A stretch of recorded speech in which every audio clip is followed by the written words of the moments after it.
As the federal government intensifies bid for the passage of the Transport Sector Reform Bill into law, the issue of maritime security and advancing of Nigeria's global coastal interest comes under deep reflection. Could anyone explain why foreign shipping lines demand extra charges beyond the 3% freight rates? Also, how do we explain the contractual agreements between the Nigerian Maritime Administration and Safety Agency, NIMASA, and Global West, a company some believe an ex-militant has a stake in? Isn't this a security risk and a looming pitfall? It's question time. Welcome to the program. I'm Benga Ashiru.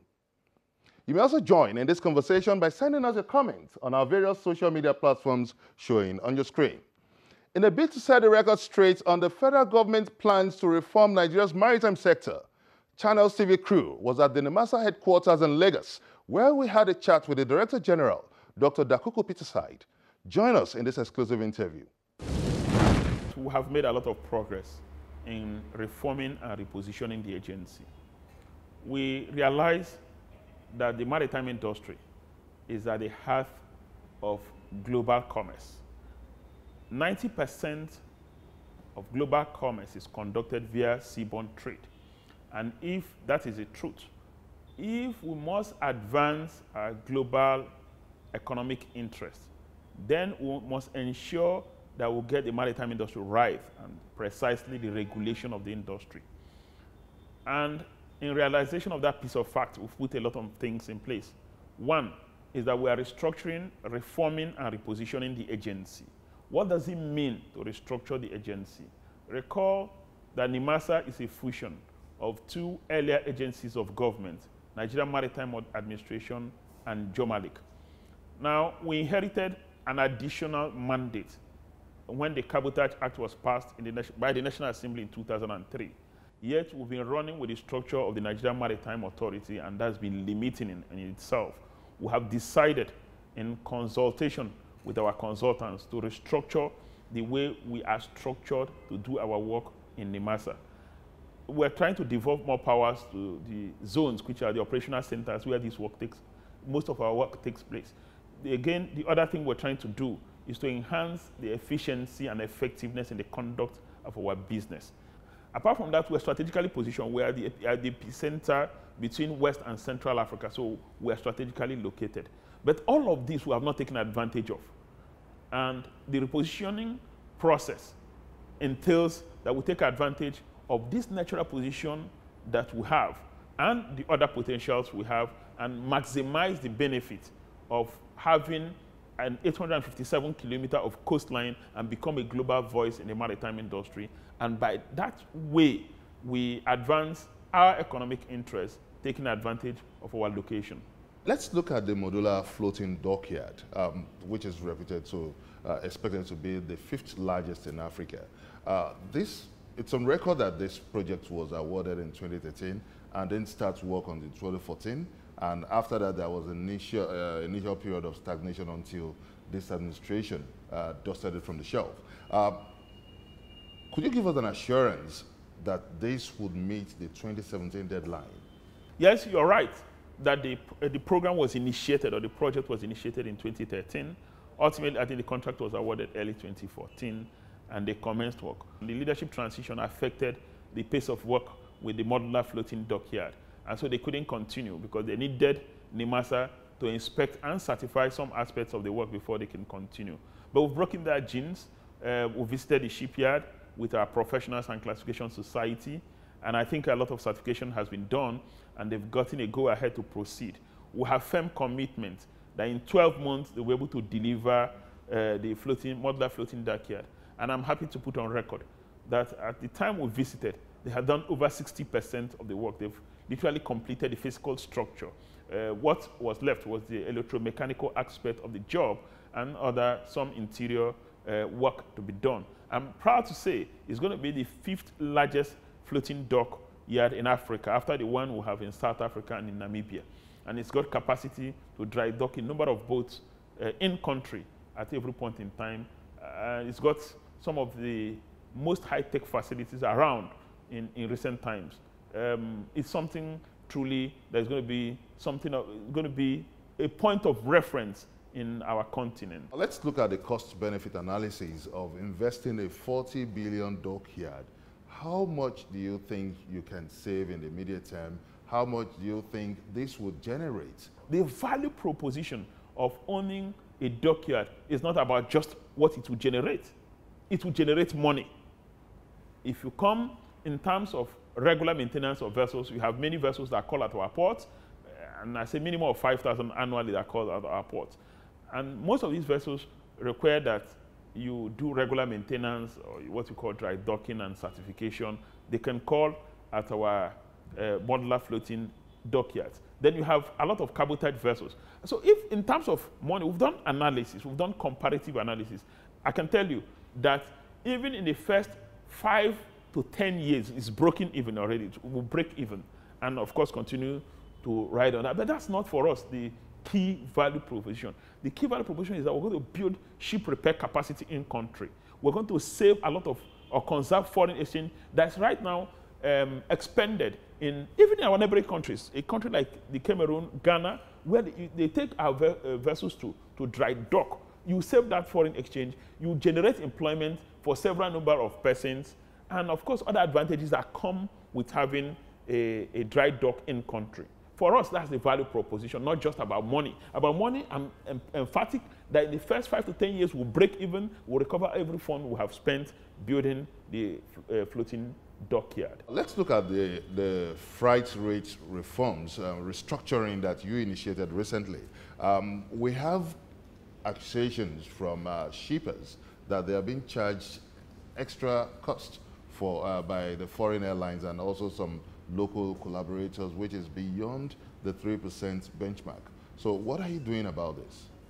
Freight rate is determined by a lot of factors, and NIMASA has no control over the fixing of freight rates. At best, what you can say is that NIMASA determines benchmark for freight, and that's for our charges. And even that, the law says when NIMASA does its own consultation, their final approval comes from the Minister of Transportation. And so the issue of freight rate is determined by a number of intervening variables which we have absolutely no control of. It includes insurance, it includes prevailing global rates, and other factors. It is very correct that Nigeria and other Gulf of Guinea states are considered high-risk zones, so the insurance premium is certainly going to be higher than you obtain in Europe and other MOUs, whether it's in Paris area. Of course, you have what is called MOU. They are regional groupings that was encouraged by the IMO. So Nigeria belongs to the Abuja MOU group. But according to the Maritime Act, we understand that these charges shouldn't go beyond 3% of the total freight. That's freight rate, different from freight charges. Freight rate for NIMASA, for the purpose of paying NIMASA levy, you are charged 3% of the freight. That's different from the freight that your shipping company will charge you or shipping agents will charge you. There are two different and distinct things. You initially inaugurated a review committee to address this. What are your findings? Well, we had a number of engagements with the Shipping Association of Nigeria, which is an umbrella organization of major shipping companies in the country and shipping agents. And during one of these engagements, they complained that what they were being charged do not truly reflect 3%, actual 3% of freight charges. That the benchmark is by far in excess of 3%. And we thought that they had some justification to put forward that argument, and that as a responsive organization, we needed to look at it. And we got all stakeholders, put them together as a committee to actually look at the benchmark and advise us whether it represents 3% of actual freight or not. Most importantly, for us, our function is not to stifle business, it's to facilitate business, to encourage businesses to grow, because it's got a ripple effect. When you impose too much levies on those who are importing to your country, there are other ports that are competing, there are other maritime domains that are competing with us. They are forced to move to neighboring countries, take their products, their cargoes to neighboring countries and find a way and get it into our country. We want to remain competitive, we want to remain responsive, we want to be seen as efficient and effective. We want to always listen to our clients or customer to ensure that they are truly satisfied with the quality of service we are giving them. That's what's driving us. We want to be the preferred destination to do business in the continent of Africa. Let's come to the task of securing Nigeria's waterways.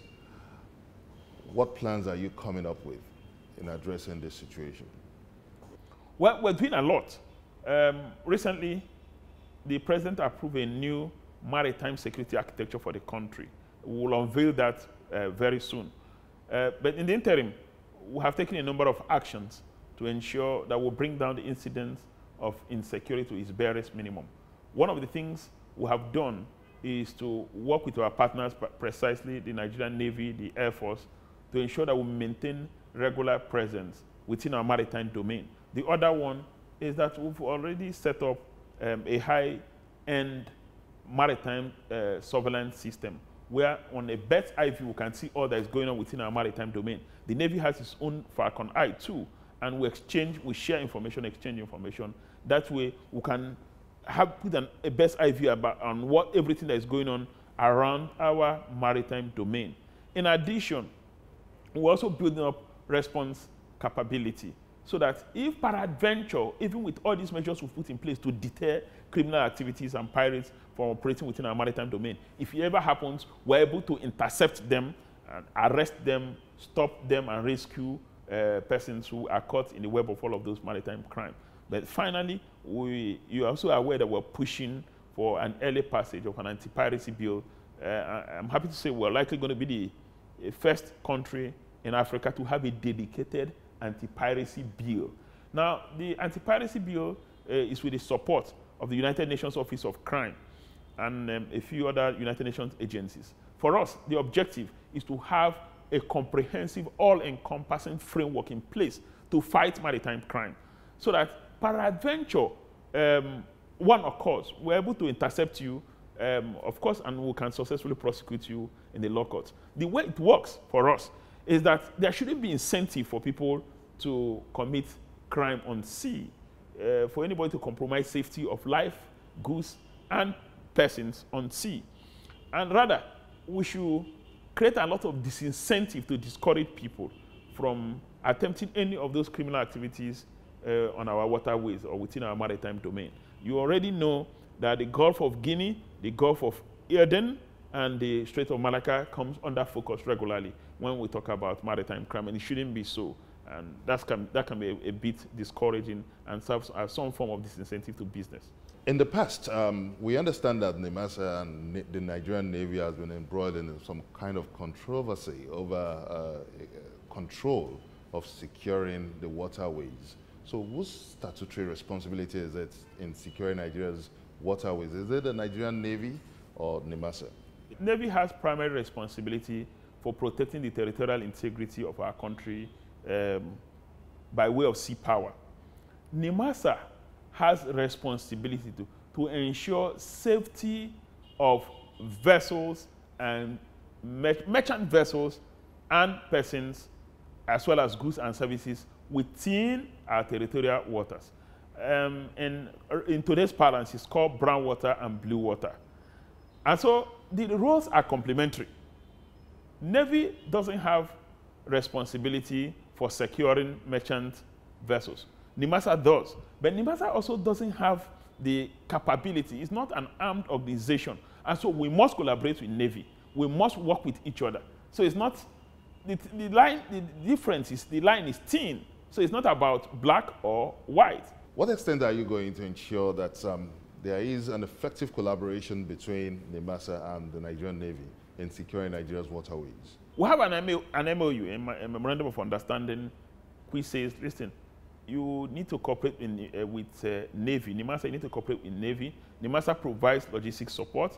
NIMASA provides some form of support to the Navy, whereas Navy also provides NIMASA some support. And just like he said, our relationship is governed by the MOU. You may also join in this conversation by sending us your comment on our various social media platforms showing on your screen. Coming up on Question Time, setting the record straight on NIMASA's contract with Global West. Find out from the Director General of Nigerian Maritime Administration and Safety Agency, Dr. Dakuku Peterside. Join us again.